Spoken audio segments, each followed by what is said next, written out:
to sleep horror, ASMR. Today I'll take you somewhere familiar and deeply wrong. A place where memory twists, where silence teaches, and where the echoes never truly fade. You've been to school before, but not this one.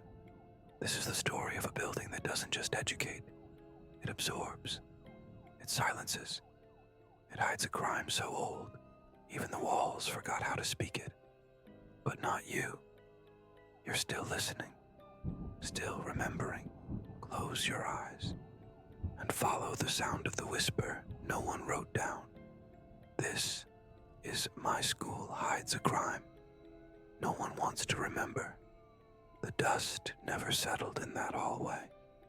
It hung in the air like old breath, trapped between lockers that never truly closed, and walls that remembered more than they should. You know that smell, like chalk and disinfectant and something older, something dead pretending to be clean. They called it a school, but it never felt like a place to learn. It felt like a place to forget. The sound of children laughing always echoed too long here, as if the building swallowed their joy and replayed it from memory, slightly distorted, slower, hollow, the kind of echo that doesn't bounce off walls, it seeps from them. A memory rehearsed by brick and mortar until it no longer belongs to anyone. And then there were the doors, always a bit too heavy, always a second too late to close, as if waiting for something to follow you in. They taught us history, but not the kind you need to remember. They taught us to count, but never what it costs to stay silent.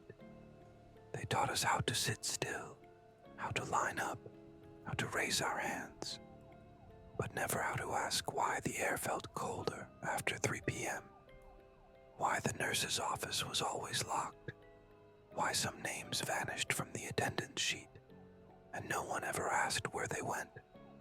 There's a kind of discipline that doesn't come from rules. It comes from whispers, from eyes that linger a bit too long, from teachers who pause before answering questions that should be easy. That kind of pause teaches you more than any textbook ever could. And if you sat quietly enough, long enough, the walls started whispering back. I remember the cracks in the ceiling above my desk, how they formed a shape that looked like a branch or a hand. And every time I blinked, it felt closer. Maybe it was the light, or maybe some part of me knew that this place didn't just shape young minds, it harvested them. Because what if a school wasn't meant to educate? What if it was meant to erase?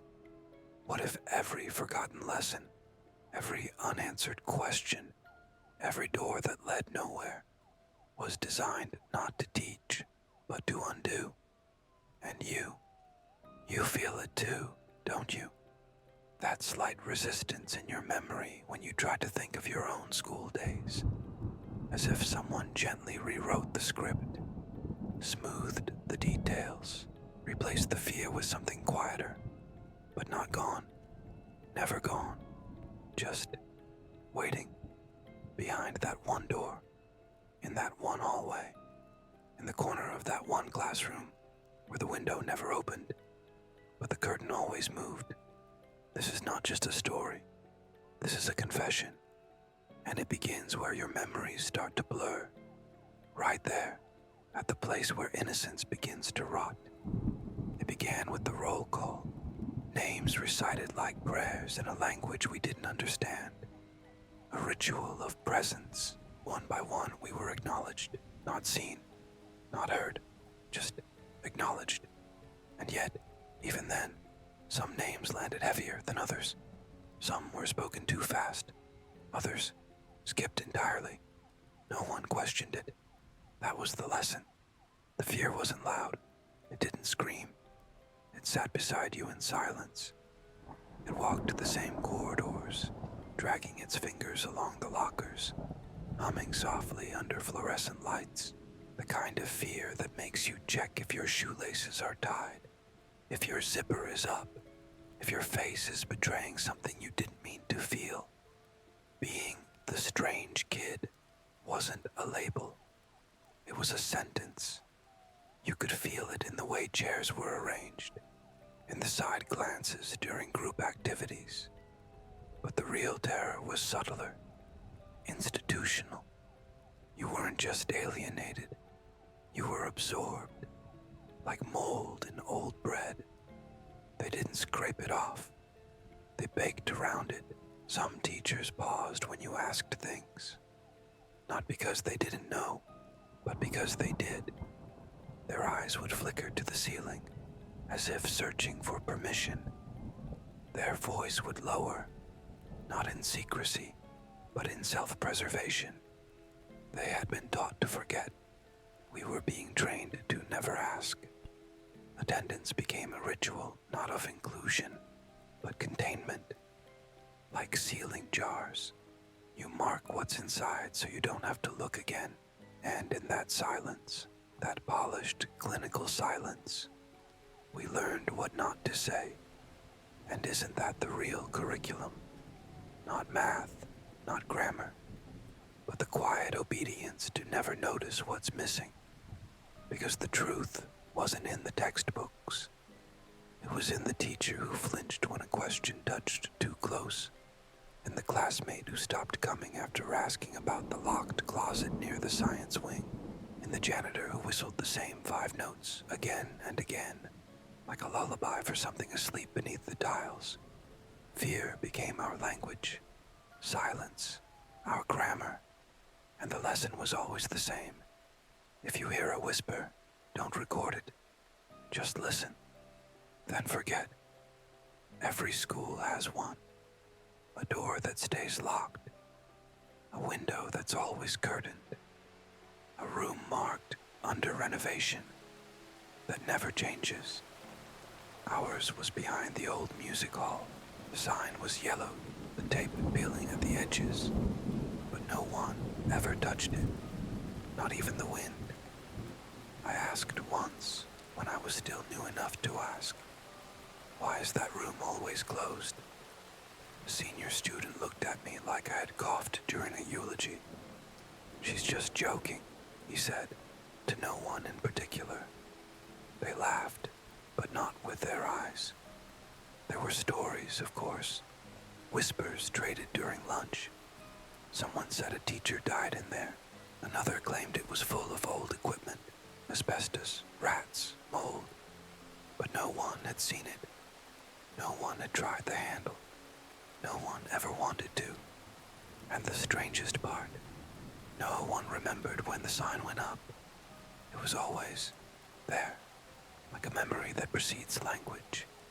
The door wasn't locked. We were. That's how myths survive. Not by being told, but by being avoided. I started watching the hallway outside that room, just to see.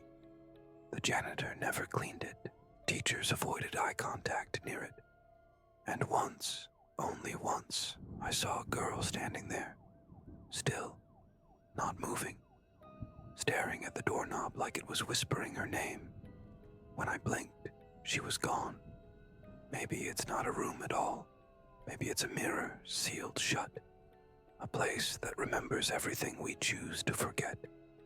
A cavity in the architecture where something old and patient waits.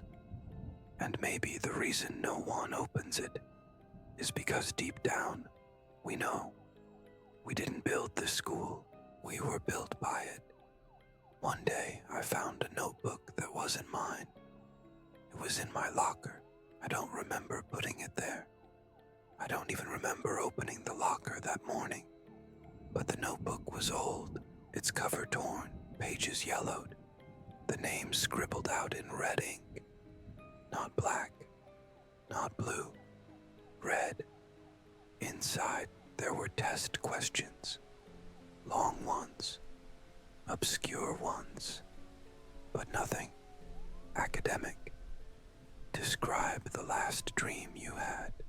What would you do if you could not wake up? Who do you think is watching you right now? No grades, no instructions, just space to answer. I don't remember writing in it, but some pages were in my handwriting. I started seeing the same questions on the board during class. Not all at once, one here, one there, disguised as warm-ups, discussion starters.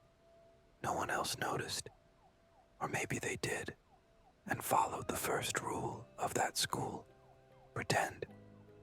I went to the administration to ask about the notebook. They said no such test was ever administered, that no student by that name was enrolled, that the hallway I described had been sealed years ago. But the questions didn't stop. They followed me home, and every time I tried to trace them back, the timeline slipped. My memories blurred. Teachers I thought were there weren't. Classes I swore I attended had no record. Friends gone. It wasn't a test. It was a rewrite, a conditioning, a reshaping, and I wasn't being evaluated. I was being erased. It started with the announcements. Every morning, the same voice, calm, flat, reciting dates, weather, lunch menus. But one day, it changed, just slightly. A word mispronounced, a pause where there shouldn't be one. No one else reacted, as if they'd heard something else entirely. That's when I noticed it wasn't the announcements that changed. It was me. After that, the silence felt heavier, as if the school itself held its breath when I walked past certain doors.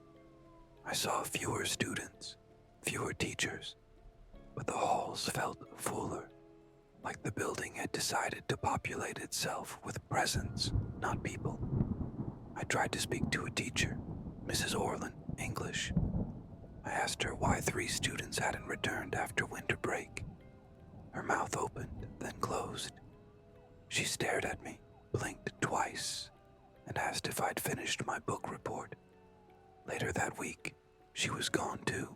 When I asked about her, no one remembered her name, but her coffee mug was still on the desk, still warm.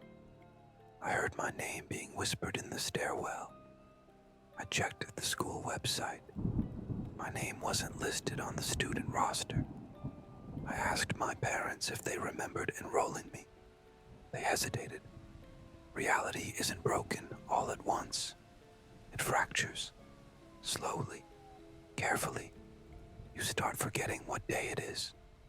Then which class you're in. Then whether the faces around you were ever real or borrowed. I realized too late.